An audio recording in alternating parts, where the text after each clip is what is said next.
میں نے کوئی جواب دیے بغیر ٹیلی فون فرسٹ سیکرٹری کے ہاتھ میں دے دیا۔ یہ تو معلوم نہیں کہ راجا نے اسے کیا کہا، لیکن ساری گفتگو کے دوران وہ یس سر، آل رائٹ سر کے سوا کچھ نہ بولا۔ فون بند کرنے کے بعد فرسٹ سیکرٹری مجھ سے مخاطب ہوا، آپ پوری طرح سے تسلی کر لیں، ہم نے راجا کے لڑکے کو صرف فون کال کروائی اور 1000 رنگٹ بطور قرض دیے، اس کے بعد ہمیں اس کا کوئی علم نہیں۔ لڑکے کی تلاش میں ہم آپ کی پوری مدد کرنے کو تیار ہیں۔ یہ کہہ کر سیکرٹری اور سیکنڈ ملٹری اٹیچی نے مجھ سے اپنی درست رویے کی معافی مانگی اور ہوٹل سے رخصت ہو گئے۔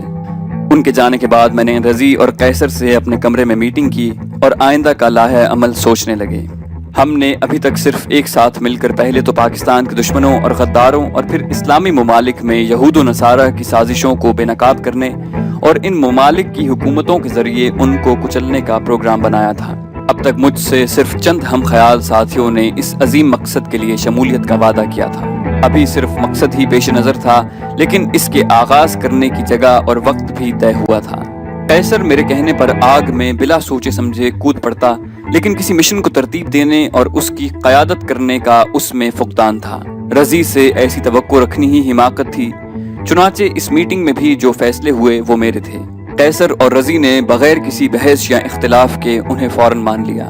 میں نے اس میٹنگ میں پہلا فیصلہ یہ کیا کہ ہمیں بینکاک کو اپنا بیس کیمپ بنانا چاہیے، کیونکہ اول یہاں سے ہم نہ صرف بھارت میں اپنے ہمدرد دوستوں مثلاً حاجی مستان اور یوسف پٹیل سے بآسانی رابطہ کر سکتے ہیں، بلکہ عمر خنسا اور ان کے نمائندوں سے بھی ہمیں فوری مدد مل سکتی ہے۔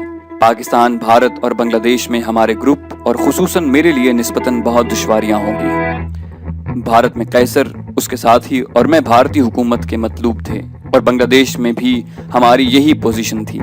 کرنل مزمل کو ملازمت کے دوران ہی شک و شبے سے دیکھا جاتا تھا، ملازمت چھوڑنے کے بعد تو بھارت کی سرپرستی میں بننے والی حکومت اس کی نقل و حرکت پر خصوصی نگاہ رکھتی، اور اسی صورتحال کا اس کے ہم خیال بنگلہ دیشی ساتھیوں کو بھی سامنا کرنا پڑتا۔ پاکستان میں ان دنوں سیاسی صورتحال ابتر تھی۔